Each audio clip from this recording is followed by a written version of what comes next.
Hello, welcome to Knackly's instructional video on marking up your document for automation. This is Whitney Olson, and we are continuing from our last video on comparing documents, and then now we're going into marking them up for automation. If you remember from our last video, I had two different versions of this affidavit of jurisdiction, and I did a comparison on them to show where the different pieces of language and differences were. And then I saved what I wanted to be my base document with all the language differences and changes that I wanted as this affidavit of jurisdiction force template. So we're going to now go into this template.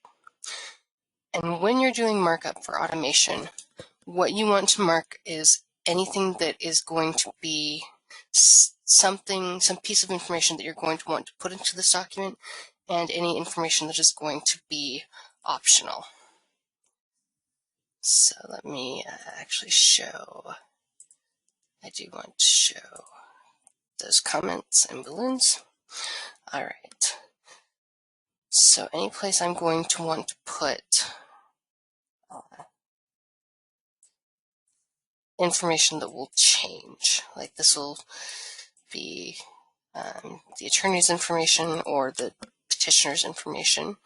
So I want to mark that as, and I do find it useful to keep kind of a key, or you can just highlight kind of everything. So I'm going to highlight anything that is going to be an optional piece of information that will be, something you put in that will change with each document, like names, dates, address information, personal information, and any pieces of language that will be optional, as we discussed in our last video. So it's really a lot of just kind of highlighting and making sure you know what pieces of information that you need. And one thing you can do to make automation a little easier is you can even put, I think this is one of the better ways to kind of go through and mark up documents. So you put attorney street address. So that way you not only have it highlighted, but you also have what the information is going to be and where it's going to go. So I would do that for all of these. I would do, and this one I would actually do district court. And the name for that is cardinal, i.e. if you want third, fourth.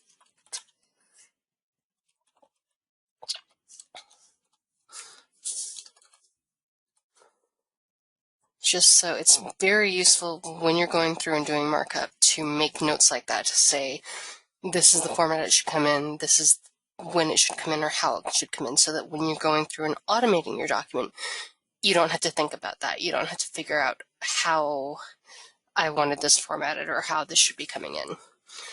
So you would do that for really all of these fields. You would have petitioner, and you would want, we'll look at that too. So petitioner, we'll highlight that, and then we'll come back to formatting that at the end. So for all of these fields where you want information to come in, you would mark it, like this. And then the other thing we want to look at is optional language. So I have here these two pieces of optional language, where this first one I wanted to come in if the case is not filed, and the second one I wanted to come in if the case is filed.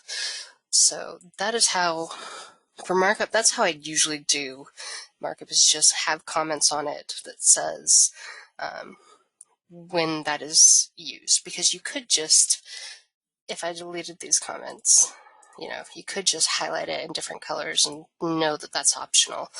But then when you go through and automate your document, you have to pause and think, okay, what situation is this used in, rather than having the comment that just tells you,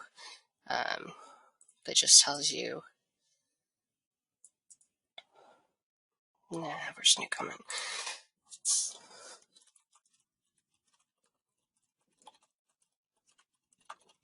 So you really want to think about, things like that, when pieces of language should be used or when paragraphs or sections should be used, so that you go through and really mark up your document well, so that you've got everything in there that you're going to need when you automate it. So if I was going through and completely automating this, I'd have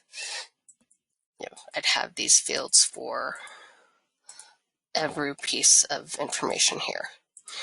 I'm not going to waste your time by doing the whole thing, but you can kind of see how that would work. And you would also have things like here you could do this. You could handle one of two ways. This is how the form is that they just check petitioner and respondent. That's not really how I would want to file it with the court. So instead what I would do is do kind of the same thing here, where I have, that would be green, this will be yellow, and that's useful because when you're automating it, you're going to take off your comment and do coding around it.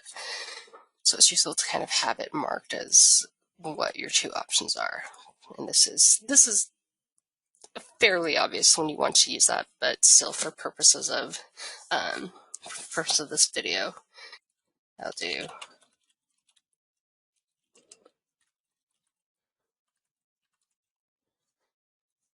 and then you could do when representing respondent, or you could do the other way you could do that is to be kind of more efficient, is to do it could be yellow when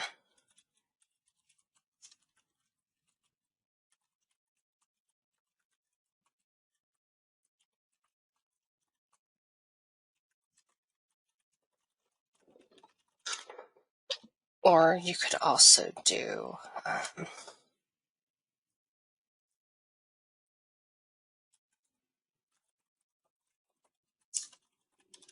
just anything that lets you know this is an optional choice. This is something I need to automate as an option and what that option should be. So the other thing I wanted to show you is, I think you may have noticed when I started typing in here this line, because it's just it's not an underline. I don't think it's just a hard-coded line. And that's not going to be great for automation because, this is a person's name. It could be several different lengths. So how I would deal with that is I'm going to cut this partition, well, no. So I'm going to cut or delete all of this. I'm going to underline. And, this will depend on your court's formatting. I think most courts don't actually have this underline, so you may not actually need to deal with this. You just delete the line and have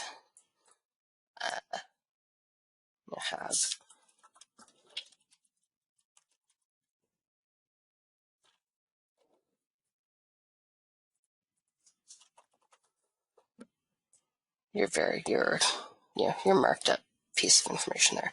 But if you did want to have an underline there, you would underline that, and then you're going to put what is called a tab stop where you want that line to end. Let's end it there. And then with underline on, you're going to, if you're outside of a table, you would do just a tab. Because you're inside of a table, you need to do a control tab to actually make it tab over. And that way, no matter what variable ends up coming, what the name ends up being, that line will always stay the same. So that is how you're going to mark up a document, at least the basics of getting your document prepared, getting things the way you want them. Let's also just really quickly say that, this paragraph may come in at one point, this paragraph may come in at another point. So again, you would just mark them up as, what you might want to do is have, one color that means optional. And then you would have, again, you can do the comment. But the other way you could do that when it's kind of a paragraph is you could have,